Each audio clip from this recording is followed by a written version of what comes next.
Fred, I want to start with you. That we had a lot of sports before the Hornets, but the Hornets were the first to bring one of the big three franchise brands to Charlotte.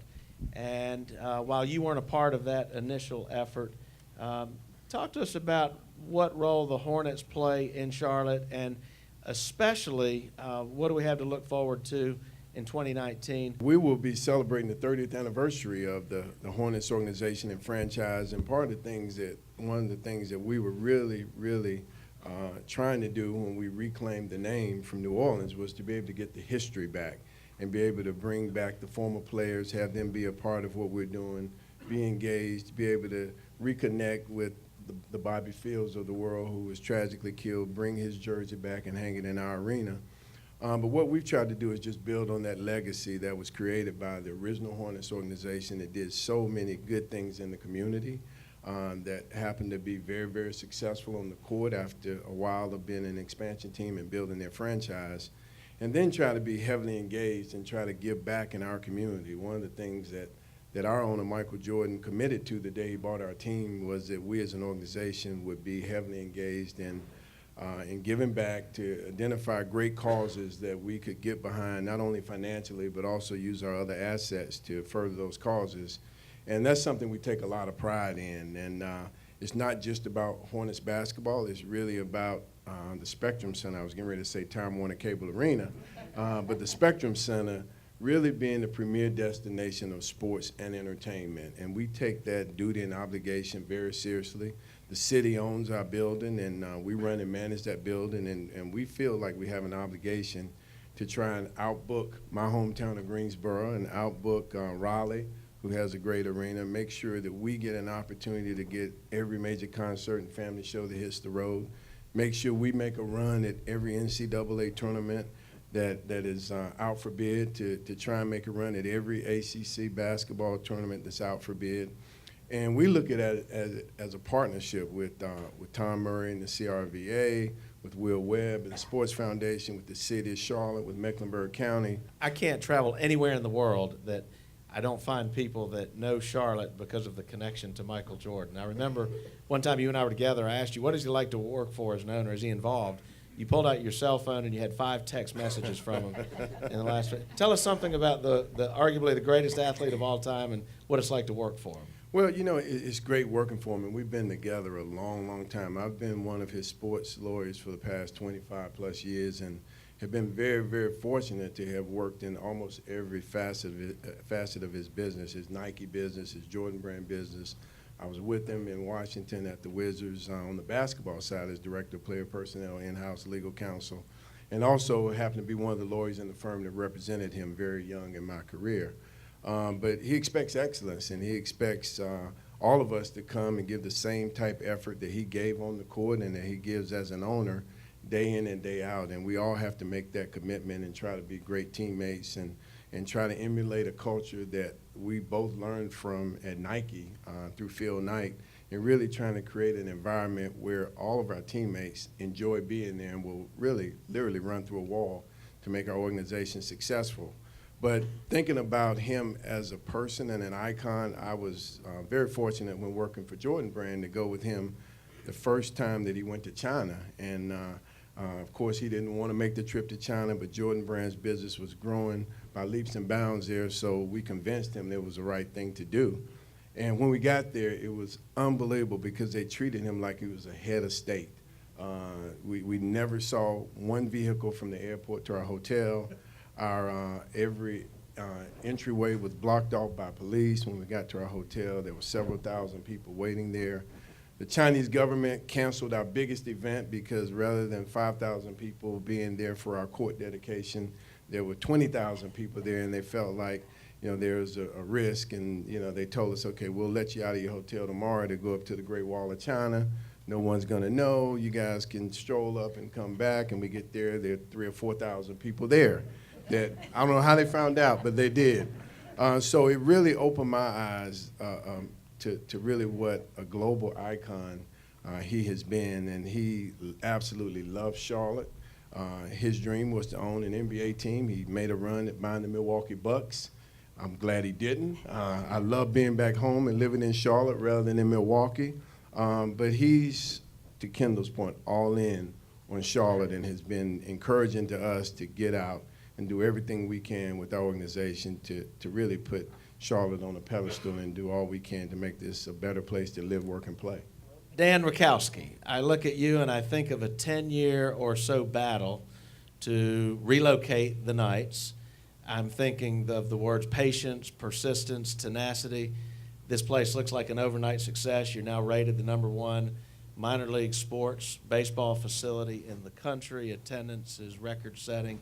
How in the world did we end up here in this great location, in this great state? Goodness. Thank you. Welcome, everyone, to BB&T Ballpark. Thanks for the introduction, and glad to have you all here. That's a long answer. My daughter's over there. She was 7 years old when we started this. She's now a sophomore or junior in college. Tells you how long it took us to get there. How long it took me to get there. But I'll tell you, it's been a ride that's been wonderful. You know, the introduction, we're going to welcome our 3 millionth fan this year, and it's 5 years. Can you believe we're playing 5 years in this ballpark? But it's gorgeous, and we're thrilled with the award to be recognized as the best minor league ballpark in the country. That's quite a humble. We're very humbled about that. It's a credit to the great staff. It's a great credit to this great ballpark, but more so this community. You know, when we relocated from South Carolina to North Carolina, which we'll talk about the economic impact a little bit later, I think, but this is a business relocation. We came to North Carolina. What transformed from a franchise that was 14th in a league of 14 teams, we went from worst to first. We averaged 3,000 people. We now average 9,000 people a night. It's an incredible transformation. I mean, the bases are still 90 feet. The game didn't change. The same dumb guy that ran the Fort Mill Club is now the same dumb guy running the Charlotte Knights. That's me. Somehow or another, I got smarter overnight. I got smarter overnight because of this venue and because of this community in this region. But we created an atmosphere here with the partnership of the city, the county, CRVA, I see Hospitality and Tourism, the Charlotte Chamber, regional partnership. I'm going to forget some. But we all came together with a vision. Really, it was Michael Smith's vision. I give Michael a lot of credit for this land swap concept that actually got us this site. This was the only site that I told Don Beaver, put your money into this site. The only site. All of them were good, don't get me wrong, but we rated, and this was before I even started my job here. This was in 2005. I stood out in the middle of this property. I looked up at that skyline and go, it's it. This is it. And it has been it. The people come in droves. It's the biggest party that you will have in Charlotte, besides the Wells Fargo that I was out at last week. It was interesting not to stray off it, but I was actually telling my wife we were walking back. What is it called? The Green Mile, but also as you're coming, the putting green. It's like 5 o'clock. It's empty. There's not a golfer on the green. And the place is jammed with people. They're not even watching golf. They're just enjoying it. So if you come to our ballpark, I know I'm straying a little bit, but you'll stand up on these porches. People have their back to the game. It's, oh, by the way, there is a game going on. You know, win or lose, it doesn't matter. So it's an environment that we try to create. We've been very fortunate because of the support of this community that we've been able to draw 9,000 people a night. And we continue to promote it. It's fun. We want to keep it fresh. It's about promotion. It's not about the winning. I don't have the challenges Fred and the folks at the Panthers have. At the major league level, winning is critical. Here it's, okay, maybe. 140 games. You know, I looked at the records for the last 4 years. We were 61-81 last year. Now, that's nothing to brag about. But you lead the country in attendance, and your team is 61-81. We were 62-82 3 years before. We've had one winning season. So I don't control it often. When you hear me talk, it's about winning, weather, and promotion are keys to success. Well, I don't control the winning. That's obvious. Weather, I can't control. It took me 25 years to try to do that. Promotion. And so you'll see as you come to this experience, that's why we draw, is because we create a festive atmosphere each and every night. That's what we try to do, and provide good customer service. So the journey to get here was tough. I know we started it out, and I probably rambled, but I look back at it. It was persistence. It was a dedicated owner. You know, Fred works for a wonderful owner. I do too, that put his money up front, committed to this city when he was losing money in Fort Mill, And it gave me the ability to go ahead and build this building, and I get to come work every day at this place. Great, thank you, Dan. Sharon Decker, a former chair of the Charlotte Chamber, a former Secretary of Commerce for the state of North Carolina, someone who is of our region and thinks regionally. What in the world is the Tryon Equestrian Center? What the heck are the World Equestrian Games, and why do they matter to Charlotte? Great questions, Bob. And thanks for the opportunity to come tell this audience all the answers to those questions. So Tryon International Equestrian Center is located in Tryon Resort. And the best way I can tell you what our objective is by giving two analogies that we know well in the Carolinas. For many years, starting in the 60s, golf resorts, I just gave it away, resorts were built around what sport in our state? Golf. We're building a resort around horse sport, okay? But rather than one game, there are 24 different equestrian disciplines and over 200 different breeds of horses. So there's a very large audience with interest in horse sport. Second thing I would use as a comparative is that we are doing for equestrian sport what Bruton Smith did for NASCAR. He took a niche sport, which had a very small audience, different demographic than equestrian sport, but a niche sport, and he created a spectator experience that allowed NASCAR to become a spectator sport. And that's what we're doing for equestrian sport. How many of you in this room enjoy or like horses? Raise your hand. That's what I thought. More people will get on a horse in the U.S. this year than will play tennis or golf. And you don't know it because we do it in small venues all over the country, many of us quietly in backyard trails, and in settings where you would not likely be exposed to it. And so we're building a resort in a place for people who enjoy and love horses, and there are a lot of them. It's number 3 in terms of interest on Facebook. 250 million people on Facebook say they follow equestrian sport and follow it by tracking it on Facebook, only behind soccer, which is number 1, and basketball, which is number 2. Who would have thunk it, right?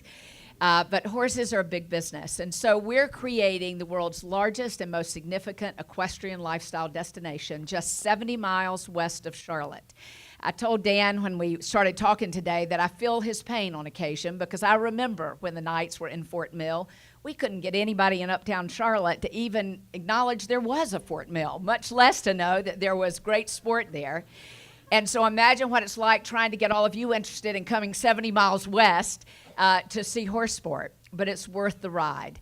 The World Equestrian Games are the Olympics of equestrian sport. They're held every 4 years, alternating with the Summer Olympic cycle. This year, it will be the largest attended sporting event in the U.S., in Mill Spring, North Carolina. 500,000 people are expected. That is applause. Please hold that for after the event is over, and we have done this successfully, which we will. And it is number 4 in the world this year, only behind the South Korea Olympics, the FIFA World Cup, and the Tour de France. And then comes the World Equestrian Games. 8 disciplines over a course of 2 weeks, and you got to come and be a part of it. Tickets are on sale, and we invite the public to come. Even if you're not into equestrian sport, it will be a great family experience. We are already in business as a great equestrian location. This is our 4th season. We average about 500,000 visitors a year. We have already had 24 countries competing in our venue. Riders from 47 states have competed in our venue. It truly is an international location. I encourage you to come visit us during our season, which runs through the middle of April, through the middle of October, or through the middle of November. Every Saturday night, we have something called Saturday Night Lights, and it's much like coming to a baseball game in the BB&T Stadium or coming to a Hornets experience in the Spectrum Arena. It's a great, fun family event. There's one key difference in our venue and every other venue you will attend. It's free. We never charge admission for anyone to come to the park, and we never charge for parking, because part of our philosophy is everybody who loves horses ought to have a chance to come see them and to ride them if you want to. So they're always free pony rides, or If you're a little afraid of the live one, you can ride a horse simulator, which gives you the full experience, or you can ride a carousel, which is always open to enjoy. But if you want to spend some money with us, you may. There's plenty of great food, plenty of great craft beer, also great wine and specialty cocktails. But there's also a great Legends Club, which gives you a VIP hospitality experience like you would find in the club levels of any of the venues that are here in Uptown Charlotte. So it's a great place to come for the weekend, and we have lodging on site. So you can stay in our lodging and experience it there, or you can get a party bus from Charlotte, and we'll be sure you get directions there. Many of you remember Jan Ivey, who was with the Wells Fargo tournament here for many years. She is now managing all of our VIP hospitality and hospitality experiences for us, and we're really glad. And there's a reason she's in Charlotte, because you're our audience, and we want you to know about it. And we don't have plans to move to Uptown Charlotte, but we may figure out a way to have a little experience here that'll get you more interested in what's going on.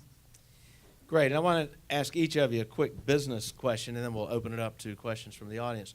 Sharon, what do you expect the economic impact to look like in Charlotte during the games?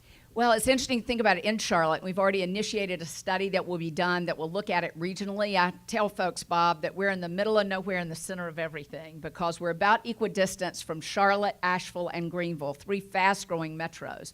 So we want to understand the impact from those 3 markets. As we do spectator surveys today, we know that we get a cross-section from all of those communities pretty consistently every week to our venue. Certainly getting a lot of riders from the Charlotte market. Union County is a big equestrian community, and so we're getting a lot of riders that are competing in our venue that are coming from this market. If we are as successful as they were in Kentucky and Normandy, and we think we'll exceed that because we are the first private entity to produce these games, and we're going about it in a very different way. But the impact both at Normandy and in Kentucky exceeded $350 million. So over the 2-week period. So we would think it's the same. A lot of that will be in Charlotte, because a significant number of those who will fly, probably 80% of those who fly to the venue, will come through Charlotte. And we want them to stay here and spend money with you and spend time with you and stay in your hotels and see your experience. We do not have enough lodging on our property yet to house all these folks who want to come, and so they'll be staying with you in Charlotte and Gastonia and Shelby and Asheville and Greenville and Spartanburg. So the entire region stands to win from this experience. So we would anticipate in the $350 to $400 million over the 2 weeks. Great, thank you. We look forward to that.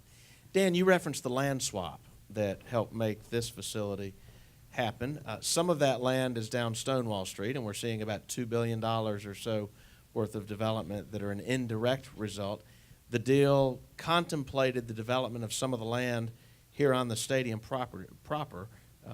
Anything you can share about what we might anticipate from a development perspective? Well, certainly, and you're alluding to the property that's out in the outfield. We're in the planning stages of that. It's taken a little bit longer because we want to make sure we use the highest and best use for that property, which is directly in the outfield.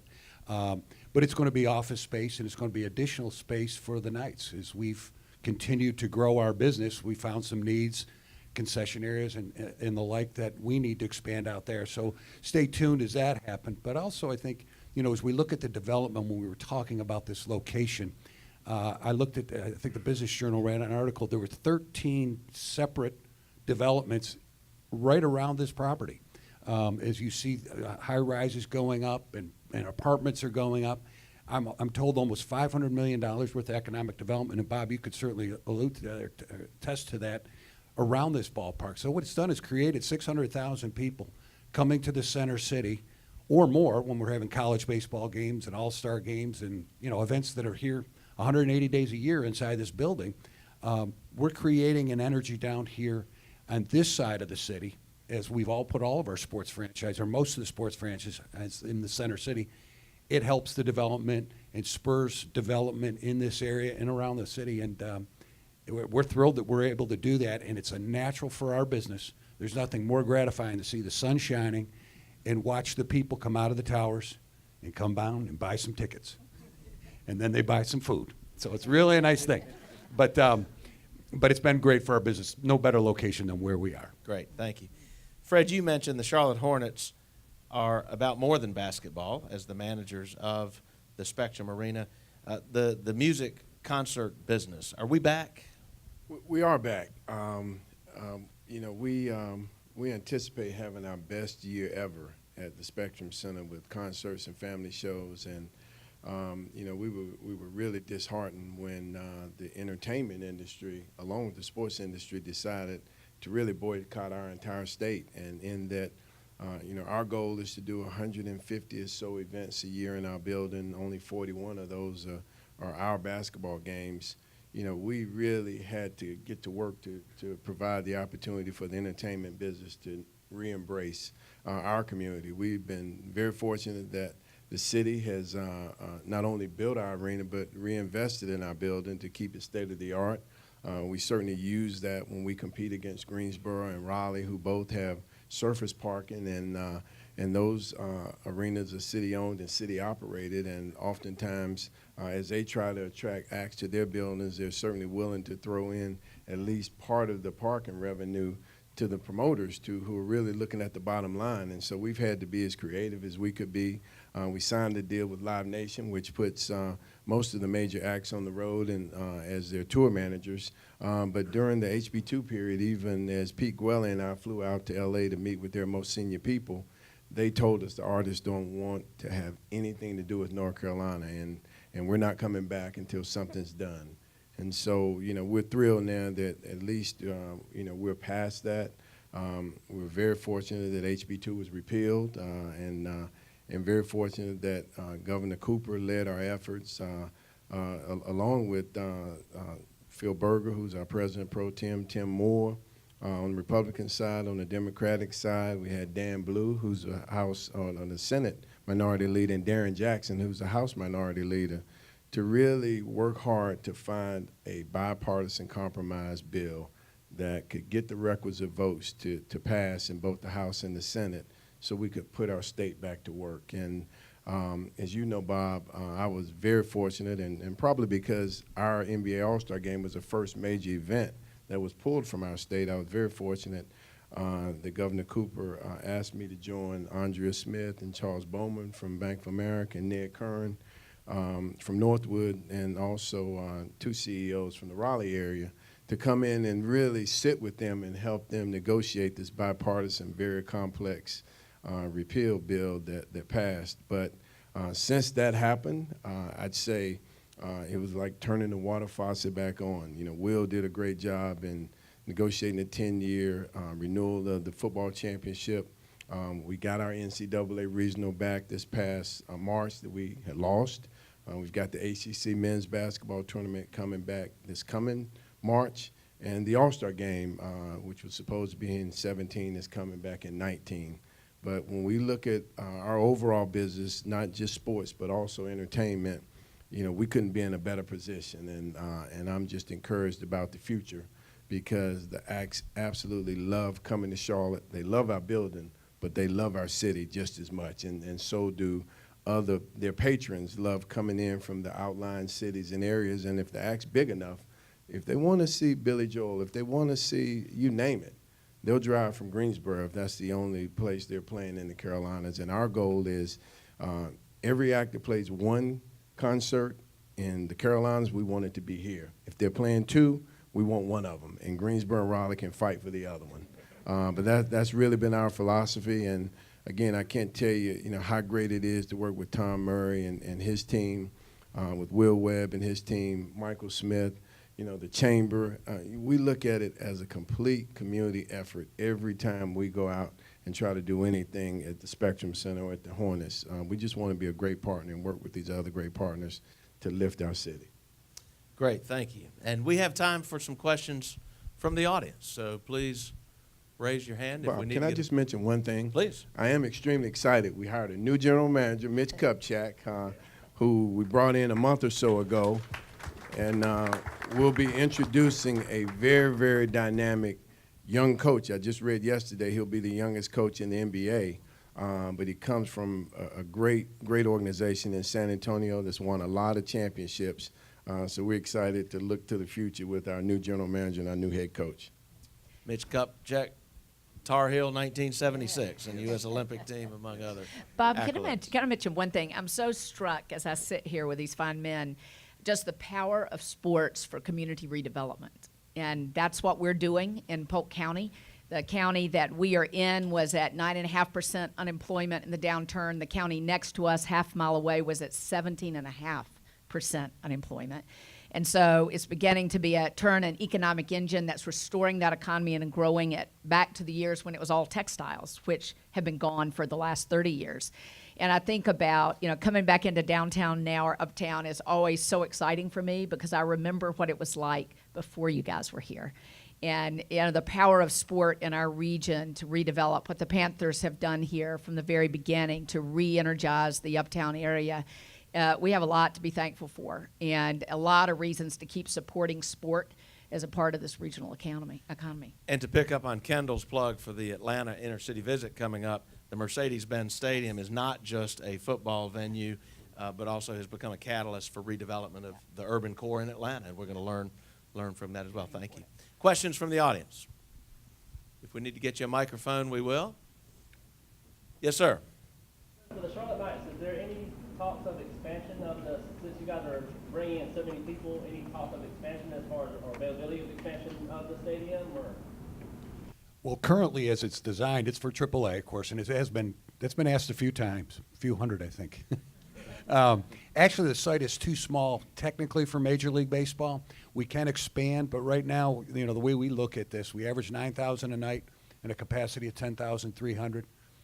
So we've built it the way we wanted to build it, and whether future expansion, as it's often thrown out there, right now, Charlotte is a wonderful AAA market. I'd rather be the best AAA franchise than try to struggle to be a major league franchise and trying to put 35,000 people in a ballpark on a Tuesday night. So we're pleased with where we are. We're glad we're number one in the minor leagues and continue to try and get that, keep it. A couple of other questions. Yes, sir. How are you addressing some of the internal training needs that we see in society in corporate, specifically harassment and implicit bias? And did you know that Central Piedmont Community College is rolling out an entire training on those topics? The community college system in North Carolina has been critical to our formation and our initial success. In our case, we're working very closely with Isothermal Community College. Walter Dalton is our former lieutenant governor, is the president there, and has been a partner from day one. They're doing all types of training for us. They did help us prepare for the first work we did around sexual harassment, workplace rules, workplace law for our managers very early in our tenure.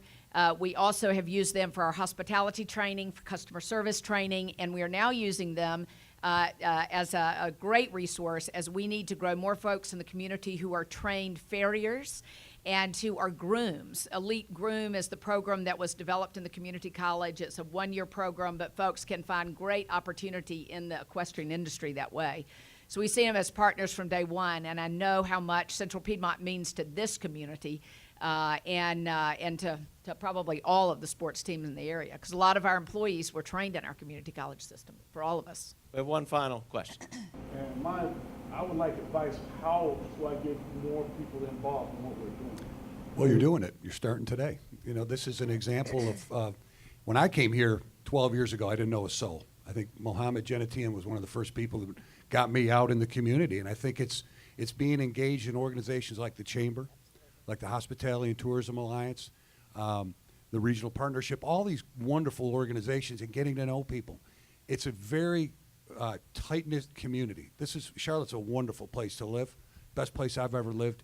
We all have very good relationships with the sports franchises, but the more that you can get out and engage in the community and sell your story. I was just a little sports team in Fort Mill, South Carolina, trying to sell a vision of bringing a ballpark to Charlotte. I hope it takes you a shorter period of time to get that engagement than it did me.